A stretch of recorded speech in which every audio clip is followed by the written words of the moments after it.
हाय। तो चलिए दूसरे पार्ट की बात करते हैं। स्क्वायर रूट में यदि किसी कॉम्प्लेक्स नंबर के स्क्वायर रूट में हम बात कर रहे हैं तो कुछ क्वेश्चंस पहले एनालाइज करते हैं कि क्या कुछ कॉन्सेप्ट्स को और ज़्यादा अच्छा करने के लिए, इस कॉन्सेप्ट को अच्छा करने के लिए हम और क्या-क्या चीज़ें कर सकते हैं, क्या-क्या चीज़ें सोच सकते हैं, जिससे कि आपकी जितनी भी मिसअंडरस्टैंडिंग होगी वो ख़त्म हो जाएगी। तो चलिए शुरू करते हैं। Let a plus ib be the square root of a complex number 3 - 4i। ठीक है, एक सिंपल सा ये है कि 3 - 4i का स्क्वायर रूट जो है वो a प्लस आई बी है। Then which of the following is are correct? कौन सा करेक्ट है? तो ये मैंने फर्स्ट वीडियो में बताया है, या इससे मैंने वहाँ पे बताया था कि ज़रा ध्यान से देखो आप कि जो स्क्वायर रूट आएगा निकल के, उसमें ए और बी का जो प्रोडक्ट होगा, ठीक है, ए और बी दोनों के जो साइन होंगे, ए और बी दोनों के जो साइन होंगे, उन दोनों के साइन किस पे डिपेंड करेंगे? हमारे पास जो इमेजिनरी पार्ट है उस पे डिपेंड करेगा। इसका मतलब नेगेटिव फोर के साइन पे डिपेंड करेगा। इसका साइन यदि नेगेटिव है तो इसका मतलब ए और बी दोनों का साइन एक दूसरे के अपोजिट होगा। मैंने बताया था दोनों का साइन एक दूसरे के अपोजिट होगा। इसका मतलब है कि ए डॉट बी तो हमेशा क्या आएगा? Less than zero. और यदि साइन अपोजिट है इसका मतलब ए बाई बी भी क्या आएगा? Less than zero. तो इसका मतलब है कि ये दोनों ऑप्शंस करेक्ट है। इसका मतलब ज़रा ध्यान से देखो आप, A dot B greater than zero, बिल्कुल नहीं। A dot B less than zero, हाँ करेक्ट है। A by B greater than zero, गलत। और यहाँ पे क्या हो गया? A by B less than zero, ये सही है। तो ऐसे कुछ कॉन्सेप्ट, कुछ मिसअंडरस्टैंडिंग आपके अंदर होगी, वो सब निकल जाएगी। आप धीरे धीरे वीडियोज़ में आगे बढ़ते जाओ। जैसे मान लो कि नेक्स्ट क्वेश्चन क्या है हमारे पास कि लेट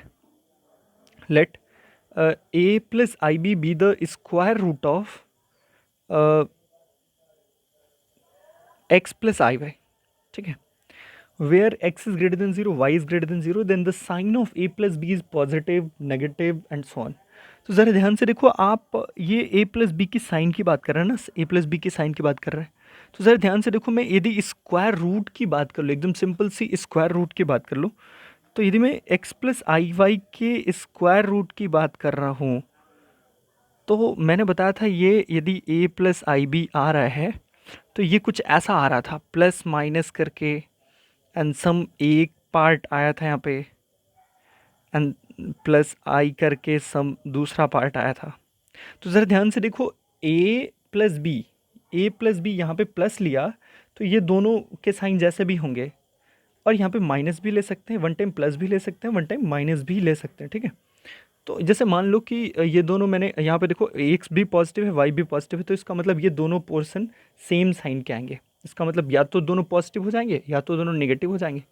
तो ज़रा ध्यान से देखो, इसका मतलब है कि ए प्लस बी या तो पॉजिटिव होगा या तो नेगेटिव होगा। लेकिन हम बता तो नहीं सकते हैं किसी एक ही टाइम पे, यदि पूछा जाए कि बताओ केवल एग्जैक्टली वो पॉजिटिव है या नेगेटिव है, ऐसा नहीं, ऐसा कह नहीं सकते हम क्या कह सकते हैं कि वो या तो पॉजिटिव होगा या तो नेगेटिव होगा, दोनों हो सकता है। इसमें कोई दिक्कत नहीं होनी चाहिए। तो इसका मतलब ए प्लस बी की साइन जो होगी वो पॉजिटिव नेगेटिव दोनों हो सकती है, we can't say at that time. ठीक है, नेक्स्ट क्वेश्चन की तरफ आगे बढ़ते हैं। Find the square root of 3 + 4i 3 - 4i। ठीक है, अच्छा एक बात बताओ आप, 3 + 4i, मैंने प्रीवियस वीडियो में मैंने बता दे रही फंडा क्या था हमारे पास। ठीक है, तो जिसका स्क्वायर रूट निकालना है सबसे पहले उसका मॉड निकाल ले। तो मॉड क्या आएगा? Mod of 3 + 4i is going to be 5। ठीक है, और ज़रा ध्यान से देखो अब 5 कैसे निकल के आ रहा है? अंडर रूट 3 का स्क्वायर प्लस 4 का स्क्वायर, उतना आपको पता होगा। ठीक है, तो ये 5 आ गया। अच्छा, एक्स, अब रियल पार्ट पे आते हैं। तो रियल पार्ट है हमारे पास 3। तो फॉर्मूला यदि अप्लाई करें तो हमारे पास z⁴ प्लस माइनस के साथ सम एक पोर्शन आ रहा था, तो एक portion mod z plus x/2, यहाँ पे some sign i and mod z -x/2 ऐसा आया था। ज़रा ध्यान से आप देखो, ये प्लस माइनस, ठीक है, मॉड जेड प्लस एक्स, तो इसका मतलब है ये एक्स है, तो 5+3/2 मतलब 4, 4 का square root 2, some sign and 5 - 3 2, 2/2 1, तो इसका मतलब i/1। अब ज़रा ध्यान से देखो, यहाँ पे साइन क्या रखेंगे, तो मैंने बोला था साइन वो रखेंगे जो इसका साइन होगा, इमेजिनरी पोर्शन का साइन होगा। तो इसका मतलब ये 4 का साइन कैसा है, पॉजिटिव है, तो इसका मतलब हम यहाँ पे क्या रख देंगे, पॉजिटिव रख देंगे, ठीक है, पॉजिटिव रख देंगे। तो इसका मतलब है कि स्क्वायर रूट अब हमारे पास आ गया +-2 + i, ठीक है। इन द सेम सेंस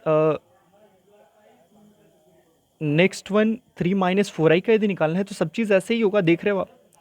और यहाँ पे बस एक छोटा सा चेंज आएगा, यहाँ पे प्लस माइनस, अब आप यहाँ पे 2 - i कर सकते हो या प्लस माइनस, आपकी मर्ज़ी के ऊपर है, -2 + i भी कर सकते हो, ठीक है। दोनों ही करेक्ट, मैंने बोला था ये दोनों बस अपोजिट साइन के आपको रख देने होंगे, यहाँ पे बस आपको थोड़ी सी फोकस करनी है, ठीक है। नेक्स्ट क्वेश्चन पे आगे बढ़ते हैं। Let r be the modulus of the square root of the complex number 3 + 4i. Find the value of root 5r divide by a.b का मॉड्यूलस, ठीक है। तो यदि मैं r कह रहा हूँ कि ये 3 + 4i के स्क्वायर रूट का मॉड्यूलस है, तो ज़रा ध्यान से देखो आप, यदि z1 कोई कॉम्प्लेक्स नंबर है, z2 कोई कॉम्प्लेक्स नंबर है और z2 का स्क्वायर रूट करें तो z1 आ रहा है, तो इसका मतलब सिंपल सी बात है, यदि दोनों साइड मॉड अप्लाई करते हैं तो this is mod z1 is equals to mod z2 की पावर 1/2, ठीक है। अब इसका मतलब है कि हमें मॉड z1 तो पता है r, तो r इज इक्वल्स टू क्या हो जाएगा, मॉड z2, मतलब जिसका स्क्वायर रूट निकालना है तो इसका स्क्वायर रूट कितना होगा, मतलब इसका मॉड्यूलस कितना होगा, तो इसका मॉड्यूलस देखो आप 5 है, 5 की पावर 1/2 दैट इज √5, तो r की वैल्यू √5 होगी। अच्छा a.b कितना होगा, तो मैंने पहले ही बता दिया है कि a.b कितना होता है, 2ab जो करके आया था वो हमारे पास इमेजिनरी पार्ट आया था, तो 2ab is equals to imaginary part, a.b is equals to 2, a.b की वैल्यू पता चल गई 2। अब मुझे वैल्यू किसकी बतानी है, √5 r बाई a.b का मॉड, ठीक है। तो a.b का मॉड देखो यहाँ पे √5 इंटू, यहाँ पे a b का साइन दोनों सेम होंगे, ठीक है, तो वो मॉड्यूलस पे कोई फ़र्क नहीं पड़ेगा वैसे। √5 इंटू √5 a.b भी आपको पता है 10 तो दैट इज़ सम 5/2, ठीक है, 2.5।